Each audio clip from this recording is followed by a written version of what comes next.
To channel maths concept academy. मेरा नाम रवि। मैं आपके लिए मैथमेटिकल कंटेंट और साथ साथ केमिस्ट्री की अपडेट लेके आता हूँ।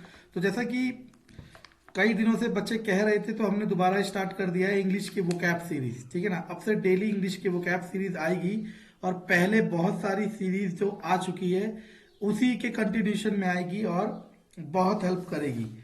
चलो तो सबसे पहला वर्ड आज का जो हम पढ़ते हैं that is called abstain। ABSTAIN, abstain। abstain का मतलब होता है रिफ्रेन फ्रॉम। रिफ्रेन फ्रॉम मतलब किसी चीज से परहेज करना या रोकना। किसी चीज से परहेज करना या रोकना। देखो इस सीरीज का फायदा क्या होने वाला है। वोकैब तो आएगी, आपको पता है, और कहीं ना कहीं से आपको करनी है, ये भी पता है। बस यहाँ पे मैं सारी वोकैब कराऊंगा और सारी सिलेक्टेड है, कोई भी ऐसा नहीं है जो अननेसेसरी हो। ठीक है ना। चलो सेकंड इज ANGST। इसका मतलब था ग्रेट एंजाइटी। एंजाइटी तो पता है ना आपको। बस तो इसका मतलब होता है चिंता।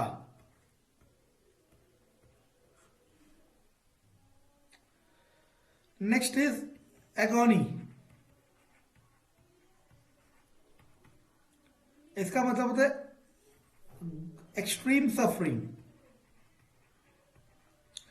Extreme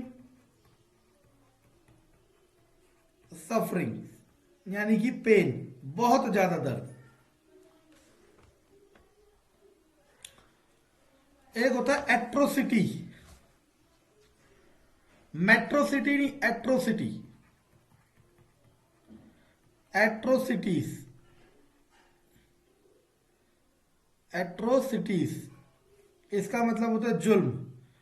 violent and cruel act. जुल्म, violent and cruel act.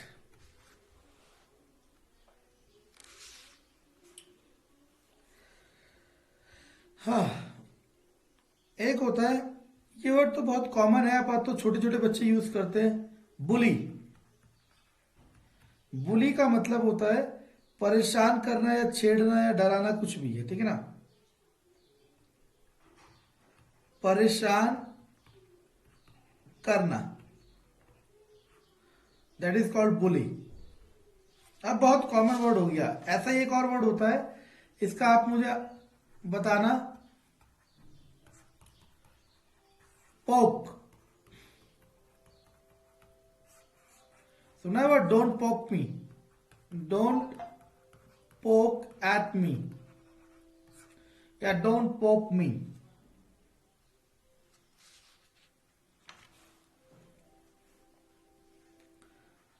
Next word जो आपके पास है that is called डिटेंटे।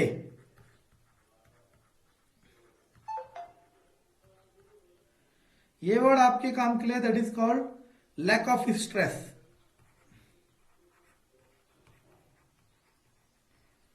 Lack of stress, lack of stress, तनाव की कमी होना, मतलब आसानी वाला काम।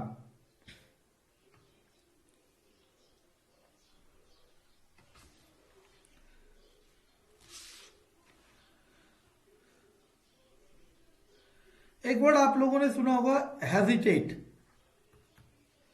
HESITAT, hesitate. हेजिटेट का मतलब होता है हिचकिचाना, मतलब कोई बात बोलने से पहले आपको डर लगना कि ये बात सही है कि गलत है ना। इसलिए आप हेजिटेट करोगे सामने वाले को बताने के लिए। ठीक है ना। अब मैंने क्या कहा था, इंग्लिश का क्या तरीका चल रहा है। अब वो नहीं पूछेगा जो आपको पता है, उसी शब्द का सिनोनिमस या फिर उसी शब्द का सिनोनिमस या फिर कुछ और पूछेगा। तो हेजिटेट का एक सिनोनिमस बहुत अच्छा है, दैट इज कॉल्ड फाल्टर। समझे? ओके, ये वाला बहुत अच्छा सिनोनिम है, ठीक है, काफी पूछा जाता है। अच्छा, एक चीज होती है, जैसे मान लो आपने, हर इंसान, चाहे आपका दोस्त हो, आपका कोई हो, आपने उनको एक कि आप इस लिमिट के अंदर ही, इस लिमिट के अंदर ही फिर रखेंगे, और जो कि एक सरी जरूरी होता है। मानो आप टीचर हो और स्टूडेंट से आप एक दायरा बना के रखोगे, सिखाओगे, फ्रैंक रहोगे, दैट इज ओके, बट एक लिमिट क्रिएट करनी जरूरी है। कल को ऐसा ना हो बच्चा आपके कंधे में हाथ रख के बात करे, ठीक है ना? तो ये भी बहुत जरूरी है। तो एक वर्ड होता है फैटर, ये होता है to keep someone within limits. अब इसे कई तरीके से ऐसा भी देखा जा सकता है कि किसी को बांध के भी रखा जा सकता है। आपने एक जने को बांध दिया बेड़ियों से, रस्सी से, चेन से, ताकि वो कहीं मूव ना कर पाए। समझ आ रहा मैं क्या कह रहा हूं?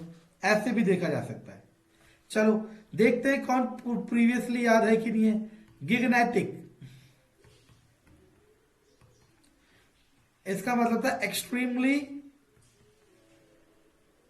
लार्ज।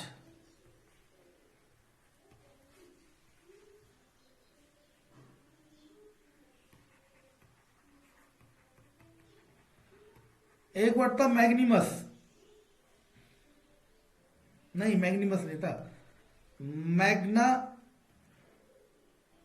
मैं स्पेलिंग भूल गया, तो मैग्नामिनस करके कुछ था, मैं स्पेलिंग भूल गया। चलो यही आपको बताना है, मेरा काम नहीं है ना, इसलिए जब मुझे याद करना था तब हमने करा था, अब मैं भूल गया उसकी स्पेलिंग। उसका मतलब भी भव्य होता था, बहुत विशाल का, मैग्नानिमस। हाँ,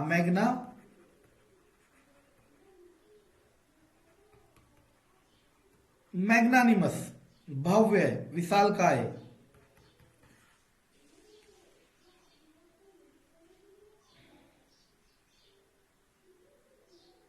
ओके, एक वर्ड होता है that is called grapple. Grapple का मतलब होता है संघर्ष करना।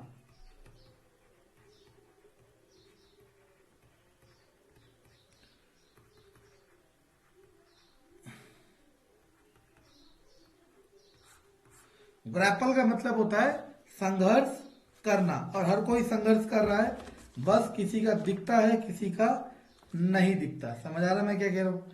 ठीक है ना? संघर्ष से कोई बच ही नहीं सकता, ये बात आप हमेशा के लिए अपने दिमाग में बैठा ले। अगर आपको ये लग रहा है, अगर आपको ये लग रहा है कि संघर्ष से बचा जा सकता है, तो वो गलतफहमी है। ठीक है ना? चलो अब कुछ मैं स्पॉटिंग एरर लिखता हूं और देखते हैं कि आप लोग आइडेंटिफाई कर पाते या नहीं। पहला, ठीक है, देखो स्पॉटिंग एरर में क्या होता है, स्पॉटिंग एरर में क्या होता है कि हमें जब चैप्टर वाइज करते हैं तो हमें पता होता है कि ये इस टॉपिक का है, तो हमारा दिमाग उस हिसाब से चलता है। तो मैं अभी टॉपिक नहीं बता रहा, और देखते हैं, और आप मुझे कमेंट में बताना कि टॉपिक के हिसाब से कराना है या फिर ऐसे ही ब्लाइंड चलना है।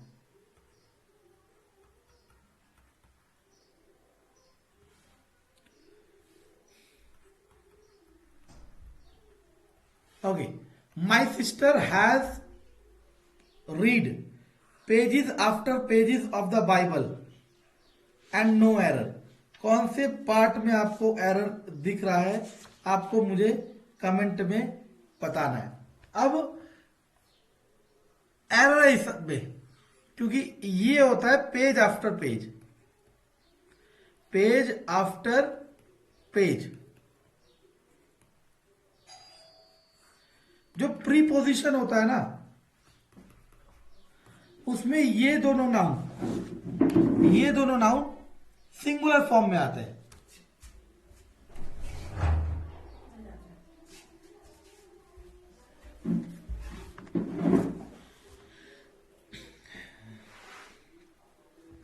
समझ आना मैं क्या कह रहा हूं? ये एक यूनिवर्सल फैक्ट बता रहा हूं। देखो, ग्रामर को करने का दो तरीका है। पहला तरीका तो जो आपको रूल्स पढ़ने हैं, नो डाउट वैसे ही पढ़ने हैं, लेकिन दूसरा तरीका भी बहुत इफेक्टिव है और बहुत कामगर है। वो क्या? कि आपको क्वेश्चंस के थ्रू भी चीजें अडेप्ट करनी है। जैसे कि अभी मैंने क्या कहा, किसी भी प्रीपोजिशन, मतलब आफ्टर एक प्रीपोजिशन है, इसके पहले और इसके बाद अगर दो नाउन आते हैं, पेज नाउन है ना, अगर दो नाउन आते हैं तो वो दोनों सिंगुलर फॉर्म में होंगे। ये रूल है, समझ आया मैं क्या कह रहा हूं? वो क्या है? सिंगुलर फॉर्म में आएंगे। और ये सब कॉपी में लिखते रहना। अब रोज अगर मैं 4 से 5 रूल अगर आपको बताऊंगा तो एक समय आएगा आपके पास एक ग्रामर की पूरी बुक प्रिपेयर हो जाएगी।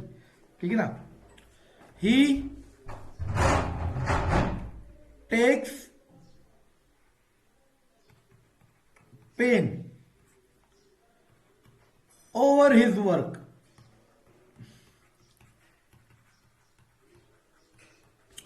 ये भी बहुत आसान है। आपको पता है 2 वर्ड होते हैं, एक होता है पेन, एक होता है पेन्स। एक होता है स्वीट, एक होता है स्वीट्स। एक होता है मैथ, एक होता है मैथ्स। पता है आपको ये वर्ड के बारे में? अगर इनमें एस लग जाता है, अगर इनमें एस लग जाता है तो इनका मीनिंग ही चेंज हो जाता है। पेन का मतलब दर्द होता है, पेन्स का मतलब हार्ड वर्क होता है। स्वीट का मतलब मीठा होता है, स्वीट्स का मतलब मिठाई होती है। मैथ का मतलब गणित होता है, सब्जेक्ट। मैथ्स का मतलब कैलकुलेशन होता है। मैंने कहा he is good in his maths, मतलब वो अपनी कैलकुलेशन में बहुत अच्छा है। तो यहां से समझ आया? तो थर्ड का आंसर आएगा ही टेक्स पेन्स।